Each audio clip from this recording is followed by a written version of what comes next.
Welcome to Voices for Energy Justice, a podcast series produced by Uniting the Central Coast for Action, a program of the San Luis Obispo Climate Coalition.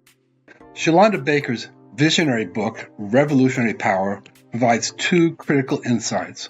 One, we cannot address climate change without also taking on environmental justice. Two, the powers of the status quo will try to divide climate activists and the energy justice community. Overcoming this is the key to achieving the energy future we all deserve. This podcast features Rita Casaverde, Executive Director of the Diversity Coalition since 2022. Originally from Peru, Rita has long been passionate about environmental and social justice. She has a background in engineering and ecotourism and is the recipient of a Green Youth Award from the United Nations. Her advocacy continued here in San Luis Obispo, California, where she was an active member of the SLO Climate Coalition and helped bring community choice energy to the region. That chapter of her work ultimately inspired her to become a U.S. citizen. Listen in as John Smigelski and Rita talk about the Diversity Coalition's energy-related projects and how equity and climate intersect in powerful ways. Barriers are endless, and so what we're trying to do is lift up these barriers, make them visible to policymakers, to program designers, to representatives, to utilities, to make sure that they know that unless we tackle these barriers intentionally, we're going to leave our most low-income communities behind. Hi, Rita. It's really nice to speak with you, and I appreciate that you're taking the time to talk to us. I appreciate learning a bit about more yourself and how you got into this field and your work with the Diversity Coalition. Well, do you want the long story or the short story? Because I can give you both. I'll do the short story. I am originally from Peru, and my background is on conservation and environmental sciences, and then I moved to the US and I couldn't find a job in the topics. So I started getting into different kind of professions, went into the tech world for quite a few years, then went to work for my local congressman as I was starting to get into social justice. And then now I'm the executive director for this nonprofit called Diversity Coalition. And part of the work that we do has to do with equity, including energy and climate equity. So that's kind of how I've gone into this world back again. Yeah, well, I had the opportunity to work with you a bit when you're with the SLO Climate Coalition, and I was impressed when we had our retreat how you took your industry experience of changing, examining what you do, evaluating work, and applying that to our world, and it was really very informative. Really helped transform the Climate Coalition. So I'm curious at what kind of things you're doing with the Diversity Coalition. The same. Honestly, I don't know if it comes from experience or just my lack of experience, but we're trying everything with Diversity Coalition. So our work goes around diversity, equity, and inclusion. DEI, which is a very hot topic right now. But we do a lot of work with schools and the community when it comes to education. And we also have leadership program to increase fair representation in our county here in San Luis Obispo County.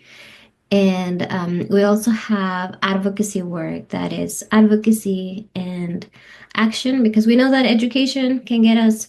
Education is foundational, and we're going to continue doing that work, but it can only get us so far right now. We need to include advocacy and action. Right now we have programs and policies that are not serving everyone equally. And so we try to identify the biggest, hottest topics that are moving really fast, energy equity being one of those, and see how we can support bringing that inclusion lens into programs and policies. So one of your programs is to create leaders for boards. I was curious how's that working for you? Yeah, so when I first got hired for Diversity Coalition in 2022, I started getting calls from people from different organizations that were trying to diversify their boards, their organizations themselves, and they were asking for referrals because we, serve a diverse group of community members. And when I first got the first call, I was like, "Oh yeah, if I get to talk to someone, I'll let you know." Very soon, I realized that it was a big demand.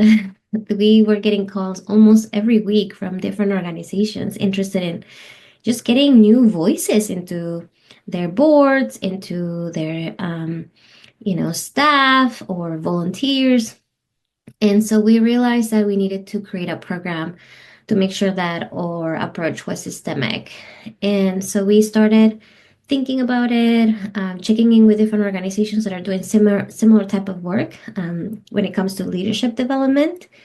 And we realized that there was a big gap on being intentional about making sure that there was fair representation.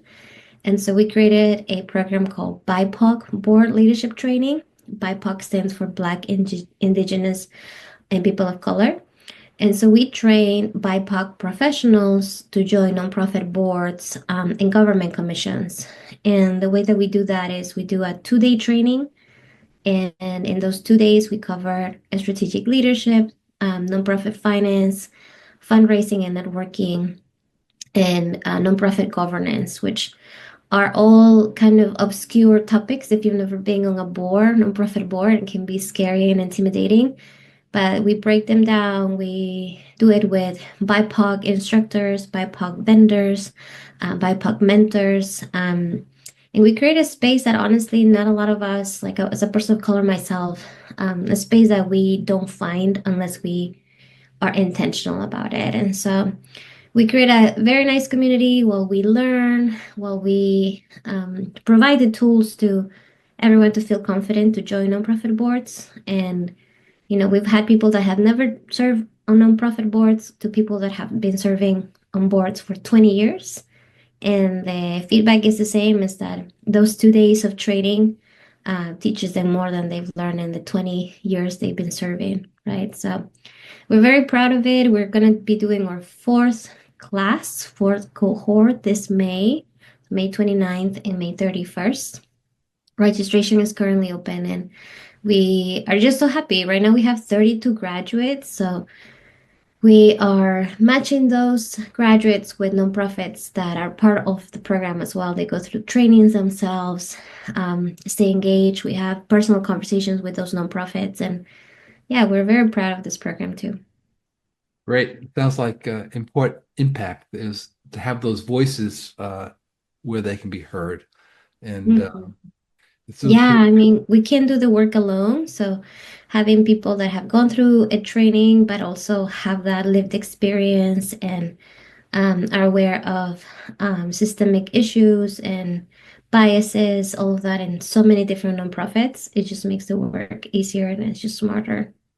Well, let's talk a bit about energy. I had the pleasure of working with you as we worked with to convince the cities to accept Central Coast Clean Energy as their energy provider. And I know we started in Paso Robles and the first domino to fall of the cities, and it was so key to having this all happen and begin this change through our county that now it's nearly the entire county that's involved, which is just great. And I Mhm. understand you're doing a couple of projects. I think one is called Quick Start. I mean, can you talk about Yeah. that program? Yeah, so TechLink California has been kind of the place where different organizations and companies have gathered to get funds to help the state of California reach their carbon neutrality goal. Um, and they have identified residential homes as a big way to reduce carbon emissions and specifically electrifying appliances and specifically using a technology called heat pumps. That's pretty much, you can have heat pumps for like your water heaters. For example, if you have a gas water heater, you can change that for an electrical water heater that uses a heat pump. And it's an electrical water heater, but it's very, very efficient. And it has been proven to reduce carbon emissions by a lot, and make your whole system more efficient in general. You can do the same with space heaters. If you have an HVAC unit, you can also get a heat pump heater, and it works as a heater and AC unit at once. So all of these technologies are being supported by the state. And when we found out about heat pumps and electrification, we realized that a lot of social justice organizations, especially nonprofits working with underserved communities, were not necessarily in the loop of the work, right? I remember the first time I heard the words heat pump, I was like, what are you talking about? I need like you're in chapter 8 of this book and I'm like in the intro. Like I have no idea what you just said, right? Like what I just said I wouldn't have understood months ago or years ago. And so we kind of asked for, time out. And we found out that Tech California had a program called Quick Start Grants.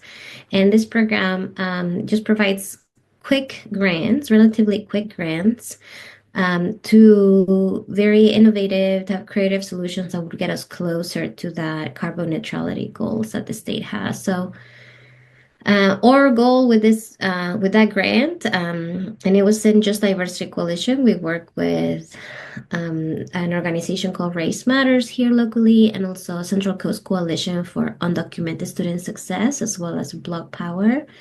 And we work together to really understand what kind of messaging and what kind of outreach had to be done to really get to, again, BIPOC and low and middle income communities. And because those are the communities that we work with, but we knew that these communities were not in the loop, were not informed, and would most likely be left behind if we didn't include them in the conversation. And so we applied for this grant, we got it, and for about a year and a half, we organized events that helped us research, measure the impact of different types of messaging and games or outreach techniques, to make sure that the community had a better way, easier way of understanding all these concepts that are really honestly very new. And so that was the grant that we work with since 2023. Yeah, until just the end of last year in 2024. And I guess you found a lot of barriers that had to be Yes. overcome. Yeah, so good news and bad news. Good news is that, yes, the communities that we work with, communities of color and low and middle income communities, most of them, when they think about electrification, they only think about solar panels. So there's actually a lot of new opportunities for the messaging to arrive without like negative type of notions around electrification, which I think it's an opportunity. That's really good news. There's a lot of opportunity for education there.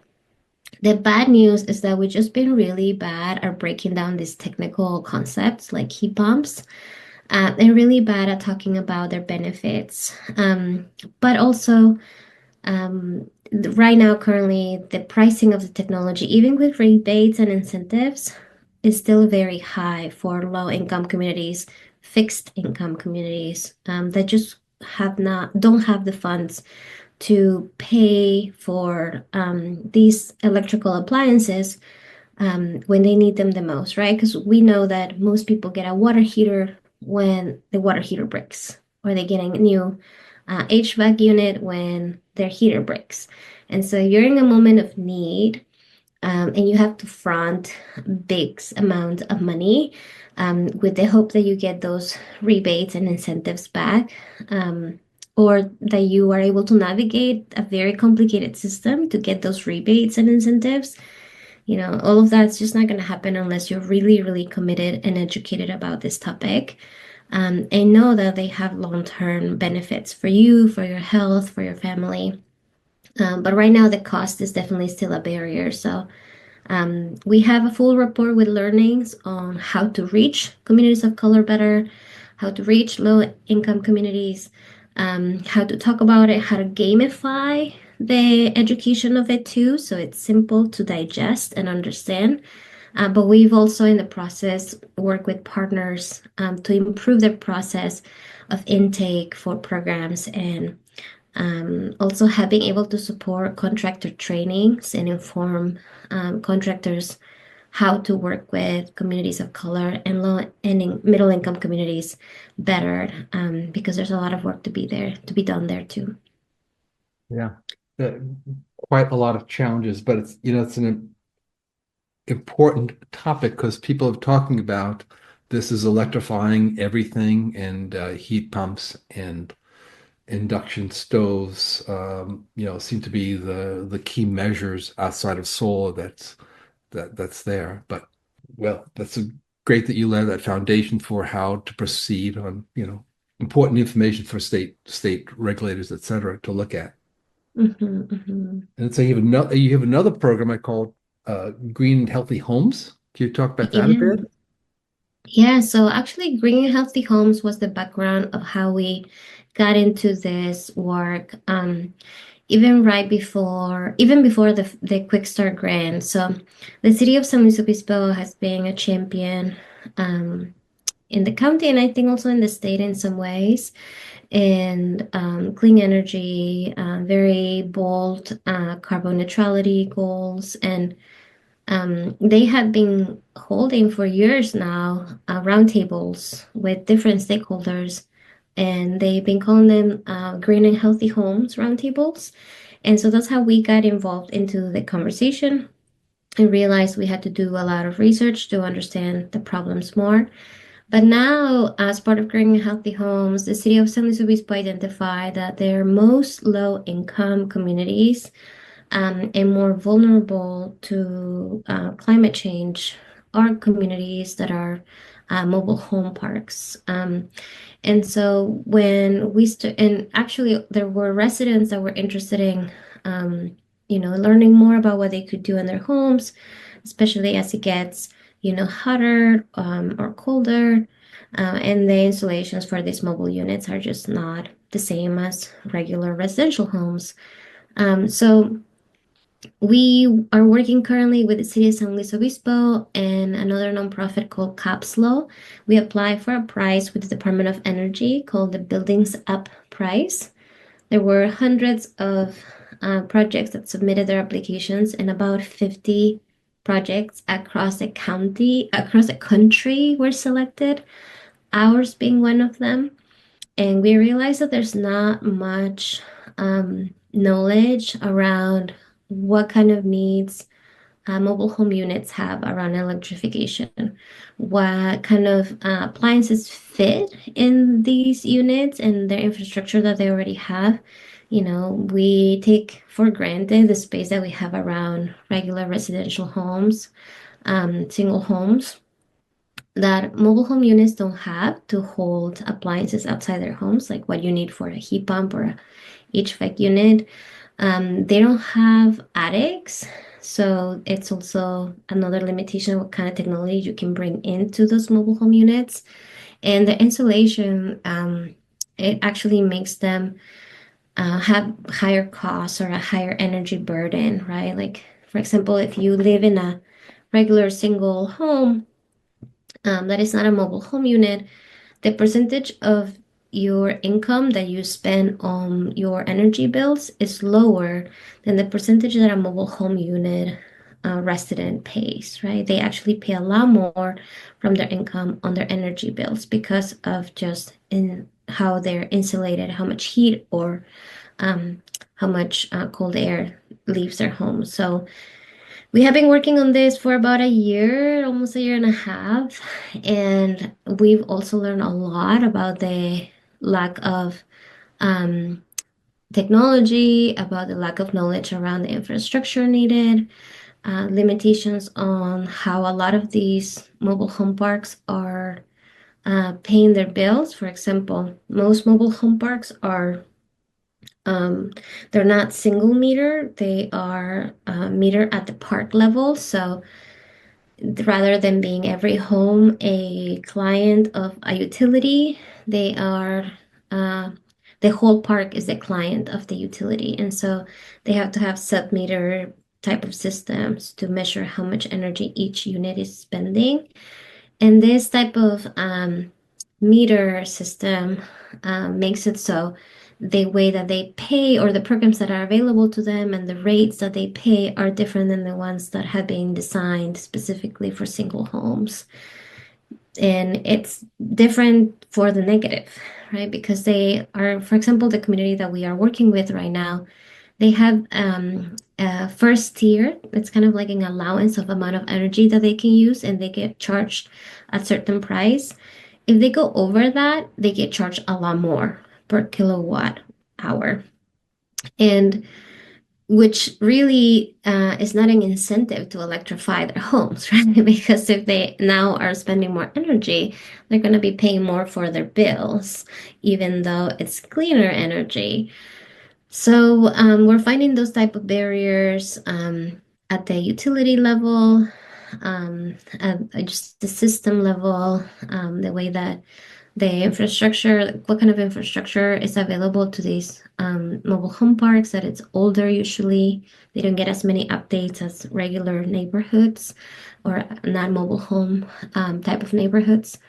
And yeah, the barriers are endless. And so what we're trying to do is lift up these barriers, make them visible to policymakers, to program designers, to representatives, to utilities, to make sure that they know that unless we tackle these barriers intentionally, we're going to leave our most low income communities behind, and there wouldn't be a chance for a just transition, right? Because we would potentially be reducing the amount of carbon dioxide that we put out in the atmosphere, but we will be intentionally increasing their bills and their energy burden and just leaving them behind.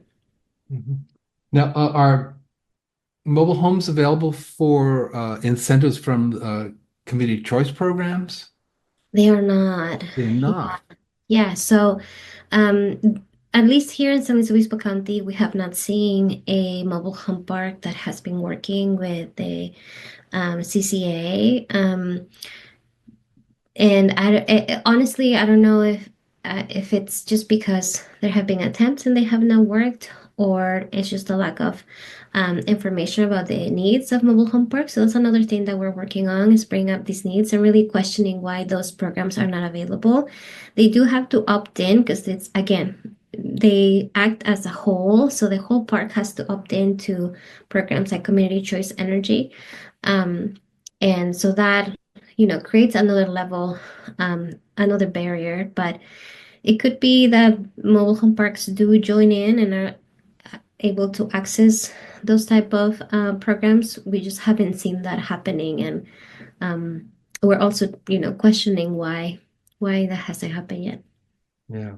And, there was a bill defeated last year that wanted to allow net metering for multifamily homes, which would affect mobile home parks, but it was defeated. They allowed it for schools only, but for renters, they just it was um, would make no sense for any mobile home park to install solar because they're still going to get charge all their individual homes at the full rate that PG&E likes to charge. So it's very Yeah. disappointing. Um, Yeah, and I'm sure there's also, a lack of understanding how that would even work. We have started looking at the possibility of installing solar for some in the future for mobile home units, but the infrastructure is not there either. We can do like solar roofs because these units, most of them have been built, decades ago with no intention to hold that much weight. They could have solar carports, but that includes another type of investment from the owners, or a program that would cover that that does not exist currently, or have an installation at the park level, but then that becomes a barrier of governance and coordination that other, owners of other type of buildings just don't have to go through. So yeah, there's a lot of issues that can happen when looking into the details. Currently, mobile home parks are just not at the forefront of policymakers or program designers. So most programs are not even available to them, or there's no one has figured out how to make it work, even though I'm sure there are ways to make it work. We've noticed that, for example, mobile home parks don't are not eligible for programs or incentives that tech provides. Programs and incentives at the state level that most of us can access, but the most low income, those with fixed incomes, just cannot access right now. Mhm. Uh, so this is a DOE, Department of Energy program. Do you hope Yeah. that it'll continue next year or? That's our hope. We are in really weird times, and the last couple of months it's been quite a challenge to even get communications back and forth from the Department of Energy. Luckily, we have established communication now, but we know that the people that we used to work with are not there anymore, and some emails had no one. There weren't no one was listening or reading inboxes as far as we could tell. So a lot of change there. Our hopes are very low considering the amount of disinvestment on renewable energy that we're seeing currently from the federal government. It would be, I think, a miracle if the Department of Energy is able to swing, continuing this program, this price.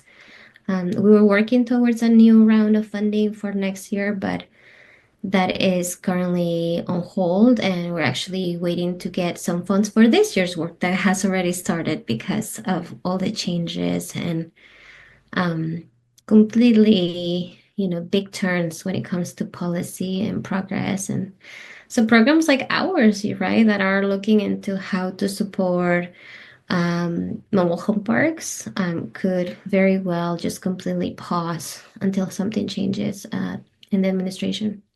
Yeah. Uh, yeah, it's so disappointing because such important work. I think a lot of people that are promoting, climate activism, has come to the position like you can't address climate change with also not addressing climate justice. And they Mhm. have to go hand in hand. And you're really at the forefront of that issue. And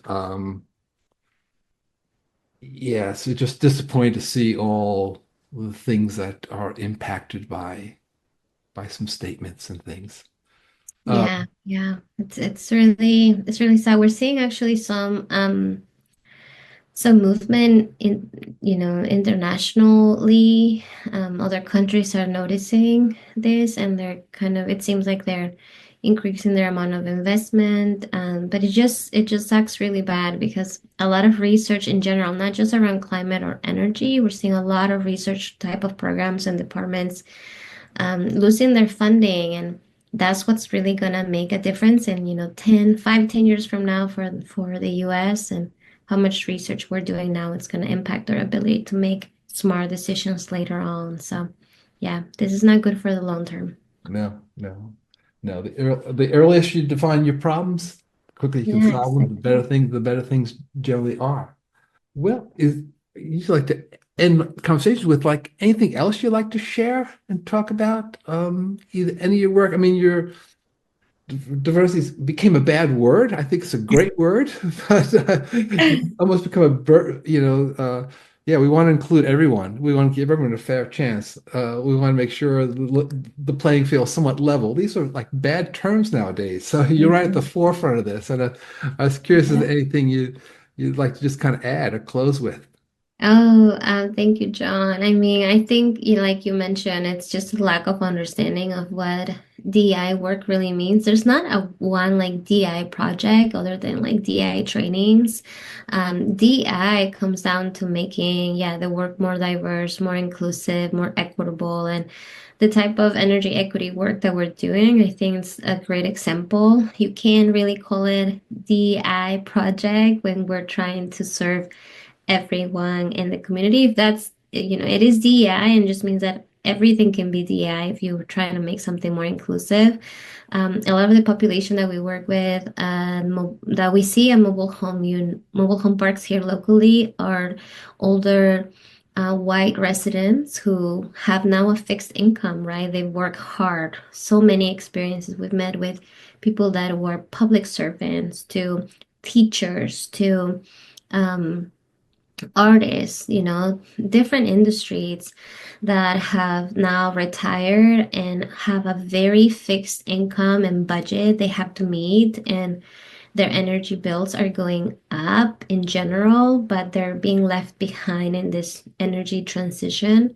Um, and we're just trying to make sure that they are not left behind. And a lot of them are women, right? Like, um, widows, women, or women that have, for some reason, are living by themselves and are retired and have served the country in different ways. And so I don't think that we should be leaving anybody, doesn't matter your race, your gender, your immigration status, anything. And that it just comes to show that we not only have to understand what diversity, equity, and inclusion really mean, the type of programming and the impact that those type of projects can have on the community, but who are we really leaving behind when we stop these type of programs and projects, right? And it's honestly the neighbors that have given the most, with the least amount of resources, and that are now currently be facing the brunt of issues like, for example, climate change and the climate crisis. Yeah. Yeah. And many of the people that I know that live in mobile homes fit your description quite accurately.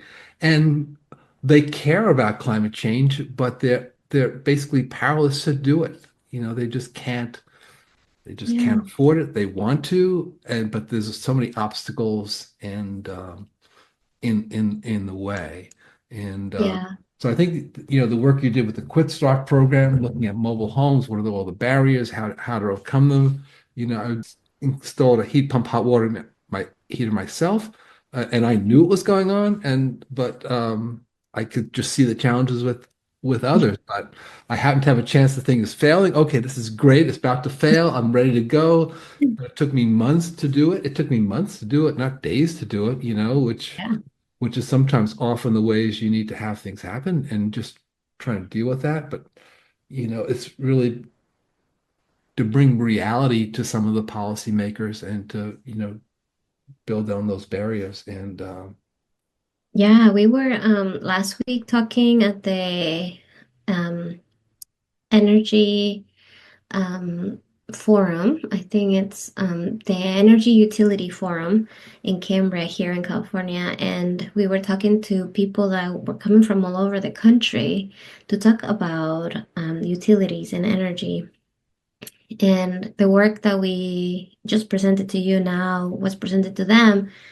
And many people came to us afterwards and said, not enough people are talking about this. Like, we've been here for 2 days and we haven't heard this angle and these challenges. And it's not just about reducing or carbon or energy use. It's really also making sure that everyone has access to um, those same programs and how costly it can be. So yeah, we're doing our best, but hopefully we don't leave anyone behind. well, Rita, thank you for your time and thank you for the great work you've done over your career, from yeah, Carvel's office to the Diversity Coalition, and just making that organization really a great asset to our community. So again, Oh, thank you. thank you for your time. Thank you, John. Have a great day.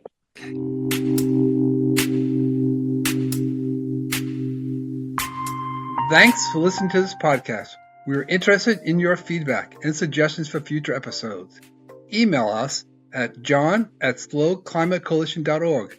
Tell your friends about this podcast series so we can all grow together. Till next time.